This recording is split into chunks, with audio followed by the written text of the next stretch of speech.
السلام علیکم ورحمۃ اللہ وبرکاتہ۔ وعلیکم السلام ورحمۃ اللہ وبرکاتہ۔ عقیدت کے ساتھ نہایت ہی اجلال و ادب کے ماحول میں اپنی اور ساری کائنات خطام یہ بھی نہیں وہ بھی سبحان اللہ نہیں، سبحان اللہ۔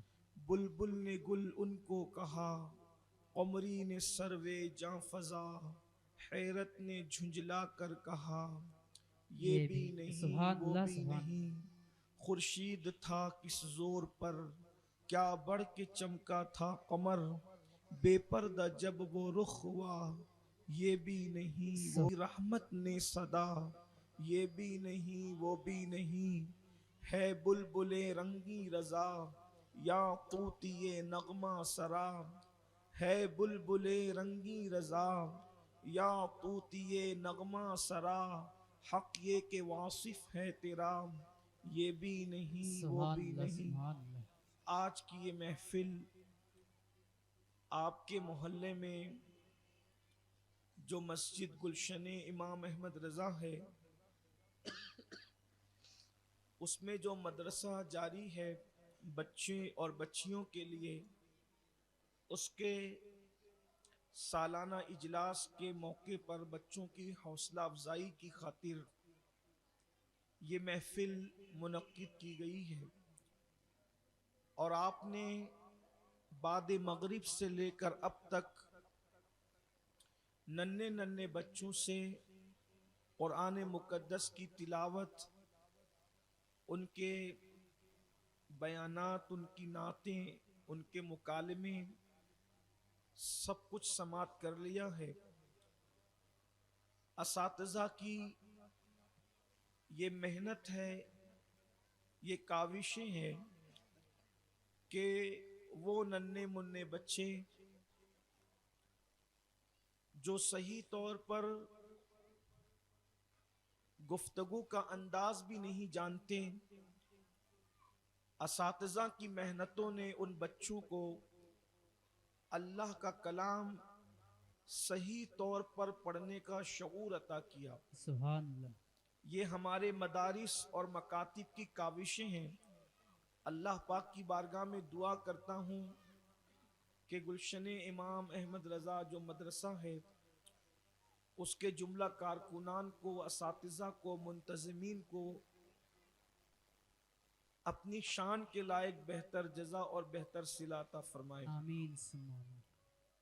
کائنات میں کون انسان اچھا ہے کون برا ہے اس کے بارے میں حتمی طور پر کوئی بات نہیں کہی جا سکتی، لیکن جو خوش نصیب قرآن سیکھتے اور سکھاتے ہیں ان کے بارے میں زبان نبوت نے اعلان کیا ہے، خیرکم من تعلم القرآن وعلمہ، کہ تم میں بہترین وہ ہے جو قرآن سیکھتے ہیں اور قرآن سکھاتے ہیں۔ سبحان اللہ۔ کون اللہ کا ولی ہے اور کون اللہ کا ولی نہیں ہے اس بارے میں حتمی طور پر نہیں کہا جا سکتا، لیکن جو قرآن سیکھتے اور سکھاتے ہیں ان کو اللہ نے اللہ والا فرمایا، اللہ نے اپنی طرف ان کو منسوب فرمایا، اپنی ذات ستودہ صفات سے ان کو عظیم نسبت دی۔ کونوا ربانیین، ربانی بن جاؤ، اللہ والے بن جاؤ۔ کیسے؟ بما کنتم تعلمون الکتاب وبما کنتم تدرسون۔ اللہ والے کی دو نشانی ہے کہ وہ کتاب کو سیکھتے ہیں اور کتاب کو سکھاتے ہیں۔ سبحان اللہ سبحان اس اللہ۔ سے پتہ چلا کہ اللہ کی کتاب سیکھنا سکھانا کتنی بڑی چیز ہے۔ ولی ہونے کے لیے، اللہ والا ہونے کے لیے ظہور کرامت کی ضرورت نہیں ہے، بلکہ دو چیزیں قرآن نے بیان کی کہ وہ کتاب اللہ کو سیکھتے بھی ہیں اور کتاب اللہ کو سکھاتے بھی ہیں۔ یعنی اللہ کی کتاب کی خدمت کرنا کتنی بڑی چیز ہے کہ اللہ تبارک و تعالیٰ نے ان کو اللہ والا فرمایا۔ اللہ تبارک و تعالیٰ یہ سیکھنے سکھانے کا ماحول ہمارے معاشرے میں جاری رکھے، اور اللہ تعالیٰ اس کی برکتوں سے ہم سب کو مالا مال فرمائے۔ آمین ثم آمین۔ جیسا کہ اعلانات کے ذریعے سے آپ کو پتہ ہے کہ آج کا عنوان کیا ہے، چونکہ ہمارے اپنے شہر عزیز میں جو گنبد و مینار کا شہر کہلاتا ہے، علم کی اور بالخصوص علم دین کی بڑی کمی ہے۔